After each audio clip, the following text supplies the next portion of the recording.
zamana düşmüşəm. Ruhumu can incidir, aranı qızmar güneş. Dağda duman incidir, hey bir zamana düşmüşəm.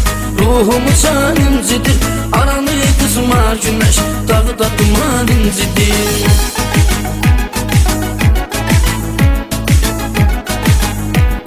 Əziz dinləyicilər, ən yeni mahnıları yalnız Xodver.az saytında Ülgün Can Production'un təqdimatında izləyə bilərsiniz. Sənə məktubu yazmışam, xeyli səndən uzaqda.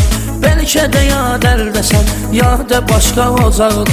Yaxşı gündə yanında, pis günündə uzaqda. Kimə eləyim etibar, məni bu zaman incidir. Yaxşı gündə yanında, pis günündə uzaqda. Kimə eləyim etibar, məni bu zaman incidir. Bir zamanı düşmüşəm, ruhumu can incidir. Aranı qızmar güneş, dağda duman incidir. Ey bir zamana düşmüşəm, ruhumu can incidir. Aranı qızmar güneş, dağda duman incidir.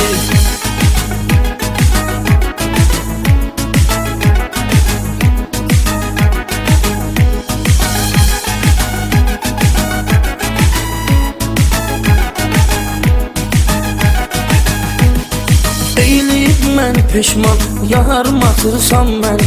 Qəlbimi eyləyib qan, yarım atırsan məni. Mən də sevdiyin insan, yarım atırsan məni. Bu ayrılıq məni üzür, qəlbimi qan incidir. Mən də sevdiyin insan, yarım atırsan məni. Bu ayrılıq məni üzür, qəlbimi qan incidir. Ay bir zamana düşmüşəm, ruhumu can incidir. Aranı qızmar güneş, dağda duman incidir. Ay bir zamana düşmüşəm, ruhumu can incidir. Aranı qızmar güneş, dağda duman incidir.